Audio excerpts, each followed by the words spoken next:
A very good day to you. I am Jaimmy Nanayakkara, and in Sri Lanka, the word suicide and mental health still has a certain degree of taboo related to it. But one person that has advocated conversation and discussion rather with regards to this topic is Mr. Ranil Thilakaratne. And he is here with us today to, open up the conversation and talk to us especially about the CCC 1333 line, which we'll be talking about in a second. For right now, though, how are you doing, Mr. Ranil? Hope you had an amazing day so far. Before we get on into any of the specific details of the conversation, tell me a little bit about yourself. You yourself are a mental health advocate. Talk to me a little bit about how you got into it. What was your inspiration to get into this field? Well, like you said, my name is Ranil and I'm the manager for 1333 CCCline. How I got into it is long time ago. I too suffered, alone with the issues, and I was also suicidal. But luckily for me, I had people around me to help me and to talk to me, and whom I could talk to. And so I believe that's the reason I'm alive today. So I was looking for a way to give back, because there is not many areas, many avenues where people can get involved with mental health issues when we started. But today there are many avenues you can support. So about 7 years ago, I joined 1333, and I actually joined only for 2 years. Right, because one of my friends asked me to support them for 2 years, and now it's my seventh year, and it's been a great journey. Absolutely. I mean, it sounds like such a great journey. It's something that you are passionate about. It's something that you genuinely want to reach out and help to people. Like you received help at that challenging moment of your life, which honestly, I am so grateful to you for doing something of that sort. Now, let's talk about suicide in Sri Lanka. Me being a young person, a Gen Z basically, I still see that a lot, especially in schools, when something like this happens, people are still afraid to even talk about it. And there's a lot of shaming that is surrounded with the topic. Even when it comes to mental health, it's looked at as an illness almost, and you are shamed for, if you're diagnosed with a mental illness. This still happens in the 21st century in Sri Lanka. Why do you think that there's such a taboo, a negativity related to like suicide and mental health, especially in cultured countries like Sri Lanka? Yeah, the sad thing is that we need to talk about it more. See, when we found out about HIV or AIDS, when we found out about TB or leprosy, people thought, my goodness, you can't recover, you're finished, you shouldn't touch anyone, shouldn't eat from the same plate. So people were very scared. But the more you got educated, the more media spoke about it, the more everybody started talking about it, people realized that, hey, this is just another disease or a sickness where you can get help, and there is a cure. Same way with mental illness, you can get help. There is so much of help in Sri Lanka. We have come a long way from where we were. We were unfortunately in number one in suicides in 1996, right? And but now we have come. We are in the we're around 2025, which is a good improvement. In the 90s, we were like about 54 suicides per day, male suicides per day, but now we are between 10 to 12 suicides per day reported.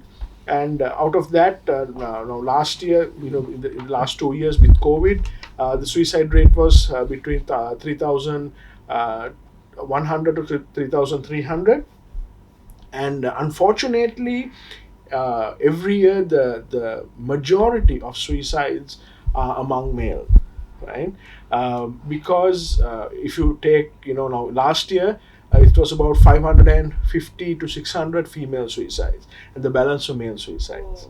Yeah, so that is a huge problem we have. So we need to encourage people. So I think one of the reasons why it's still taboo is because we don't talk about it. We still look at it as if it's a thing you need to be ashamed of. Like, for example, if you go to a doctor, if you go and see a doctor for a toothache or a stomach ache, or if you're not feeling, even if you have COVID, you go to the hospital, you talk about it. You'll even put it on Facebook or Instagram or something. But if somebody has a mental issue, they don't, because you're labeled, you're branded. This person is mad. right? But mental illness is not just something like that. It can be something you're suffering alone, loneliness, you're being bullied, you're scared, anxiety, something like that. It doesn't have to be something where you need to get medication. Absolutely. But if you can talk about it, and which we should encourage people to talk about it, and we can get help, and I think then the taboo will change.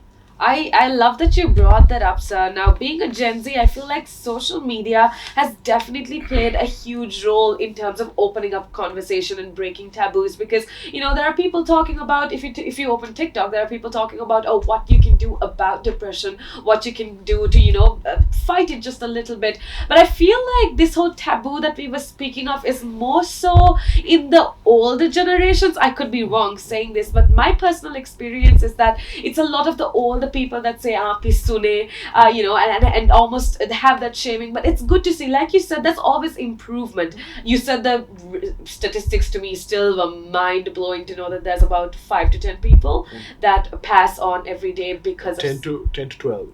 10 to 12 people that pass on every day because of suicide, and that to me is still such a huge number. But obviously there's certain improvements that have happened, which I guess is some direction in the or rather step in the right direction, right? Now, speaking of which, I want to talk about your CCC 1333 line. I feel like that has contributed up to a certain extent towards this progression that we're making in terms of suicide prevention.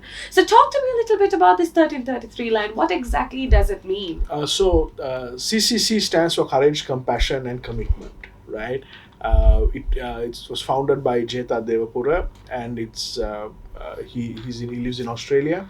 But I always say, though he's in Australia, his heart is in Sri Lanka. And there's an amazing board that is chaired by Mr. Suresh, who's in Sri Lanka. And we have a committee, and we have two projects. One is CCC House, and the other one is 1333 CCC Line. So at CCC Line, 1333, it's a toll-free number one, right? It's a free call. So anyone from anywhere can call us. Okay. Number two, it's 24-hour service, right? We service in all 3 languages. Our team are trained crisis supporters. Okay, they are trained to listen to your call, right? We try not to talk too much. We want to hear your side of the story. We are trained to listen without being judgmental, and the call is confidential. Right, so like I said, so it's free. So you just take your phone, dial 1333, and there is a trained crisis support to support you. But I need to also mention that there are other services in Sri Lanka. Like there's NIMH, there's Sumitra, there's Shanti Margam. There are so many other services as well. So in that perspective, also we have grown a lot. Before it was just 1 or 2 services, but because of the Directorate of Mental Health, there has been a lot of other organizations coming, also organizations that are credible. I need to remember that as well. So when you're getting help, make sure that you're getting help from a credible place. We would encourage you to first talk to someone in your family. Talk to a parent, uncle, auntie, brother, sister, a friend, a teacher, someone from your church or temple, or wherever you worship. And if you don't have someone to talk to, then call 1333, right? And we are ready to listen to you. I think that sounds like an amazing deal to me, and what I want to do, at least I hope everybody watching out there could propagate this message almost, because I know that there's a lot of people out there that do not know that help is available. So you said the CCC 1333 line, you said it's toll free, you said any language is fine, which means I could, if I'm feeling say a case or episode of depression or whatnot, I could just call that line and get the help I need. Now that's something that a lot of people out there don't even know exists in today's day and age, but that's the message that we need to send people. There's definitely help out there, of course, like you said, your family members or the closest to you, and if that's not available, there's so much other things that you could possibly do to fight that episode that you may be dealing with, and that's what we want to remind everybody out there. Now let's talk about, again, this I feel like is more of a personal perspective. We spoke of taboos, we spoke of how the reason why taboos exist is because people don't talk about this or have conversation about this. But according to your personal perspective, and this is something that I am curious to know as well, Why do you think that there are so many suicide cases in Sri Lanka? Why do you think so many people resort to it, feeling like they have no other option? That's actually a brilliant question, because that is the fundamental issue. The reason is people are scared to talk. Right? We have had calls with people on the verge of suicide, right? But they have seen our number either on a poster, or at the police station, or somewhere at a railway station, or on a bridge or somewhere, and they have called us and they have actually told us, hold on, I need to get down, Oh my right? god, I And literally have yes, goosebumps. right. One of our supervisors handled that call, and that is like a amazing experience. I mean, every time I share the story, even for me, it's amazing thing. So it's because people are afraid of being judged. The theme, the vision of 1333 is letting everyone talk safely, where we can create an environment in our workplace, in our schools, in our homes, uh, an environment where somebody can come and talk to anybody without the fear of being judged or humiliated or ridiculed. So if we can create an environment where people can come and talk, right, I think that will help us a lot. So the one of the reasons I see personally is because there is no place to talk, right? We receive about 3,000 calls a month, right? 3,000. So that is 3,000 people who don't have a safe place to talk, right? They would rather call a stranger on the line and talk to them rather than talk to someone at home, or at office, or at school, or at place of worship.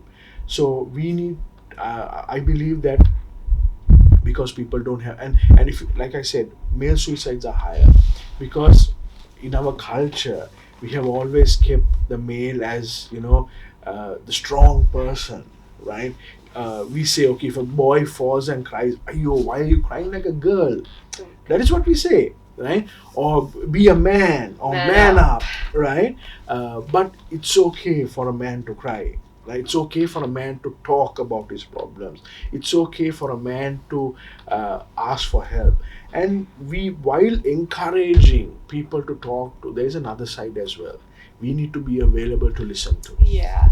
That was actually my next question to you. If I was on the receiving end of somebody trying to talk to me, to get through to me regarding the issues, what exactly should I say? Or what exactly is the appropriate behavior to talk to somebody like that? That's also a very good question. So the best thing to do is, don't be afraid, right? Some people say, oh no, I'm not a counselor, I'm not a psychologist. You don't have to be, right? Most of the people who come and volunteer with us are not psychologists, are not counselors. Of course, we do train them. We go through a intense training, but you just need to be available to listen, right? Don't judge the person, respect the person, and listen to them. Listen to hear them, not to answer them, right? So just give them that time, and appreciate them, admire them for sharing their story with you, and say, it's amazing story, and thank you for sharing it with me. And you can always say, look, I don't know what to do, right? But let's get help together. Come, Absolutely. I will help you. I will stand with you. Right? I don't know what to do next. Can we call 1333, or can we call NIMH, or can we meet a doctor and see what we can do together? Because a lot of people, they go through this situation. I mean, some of the reasons, if you see, for suicide are very sad. And we sometimes wonder, if somebody was there for that person, would they have resolved to this? But obviously there wasn't anyone. We think, we look at people, some of the people who die by suicide, you can't even imagine Absolutely. why they did this, right? But sometimes, outside they are smiling, they are laughing, they're very happy, but inside they're suffering alone. They're suffering alone because they don't have the confidence to talk to someone, because they're afraid of being judged, they're afraid of being ridiculed. So we need to be available just to listen. And I always say, we have 2 ears and one mouth. So let's listen more, talk less. I think That's as much of an important message that I personally wanted to get out through this interview as well. Listen to people, be there for people when they need help, because you could be on the receiving end at any point of time. So understand that there is definitely help that is there out there. There's so many options for you. With that being said, before we end this, are there any last words to everybody listening in that you want to say if they're going through, especially if they're going through a hard time? Yeah. So I know it's difficult. I know it's difficult opening up because we come from a culture where we can't open up, right? But find someone you trust, right? And tell them your problem. And if you can't, talk to 1333, right? And get help. Talk to an IMH or talk to wherever. If you go on the internet and you can find out places. So please get help, because your life is much worth than what you think, and there are people who can help you, and there are places you can get help. Like for me, I was suicidal once, and just that moment, I was about 18 or 19, and that moment I passed that moment, and today I'm here. I'm here to help people. So please, talk to someone. Say no to suicide. Say yes to life. And for more information, you can go on our website on 1333.lk, and there's more information there. So, we are hoping to create an environment where people can talk safely. Absolutely. Just before we wrap up, I know that the CCC Foundation rather did something very special recently, and that was the bikeathon. And essentially, that was done to raise awareness and to remind people everything that you just said. Can you just touch on why exactly the bikeathon happened, the 33 bikeathon? So the bikeathon this year was our 8th year. We generally have the bikeathon during August 29th to 10th September. 10th September is World Suicide Prevention Day. So it's a 13-day ride. We ride for 1,333 kilometers, covering 13 cities within 13 days. So it's all 13, 13, 13. And generally we have about 25 to 30 riders. This year we had about 23 full-time riders. And it's a twofold ride. One is to raise awareness. We go into villages. Of course, this year we didn't do any awareness because of the restrictions, but we did the ride. And so main reason is to create awareness for people to know about 1333, and the second reason is to raise funds. So this year we mainly focused on funds, and the riders did an amazing job. So yeah, I'm so glad that events like this happen, not just to raise awareness, like you said, you need a foundation to keep such non-profit organizations going as well. So thank you so much for being here, sir. I feel like I personally learned so much about this topic that needs to be spoken about more often. So thank you for being with us. Thank you so much for sparing us your time, and I hope you have a most amazing career ahead of you as well. Thank you. And have a great day ahead, sir. Thank you.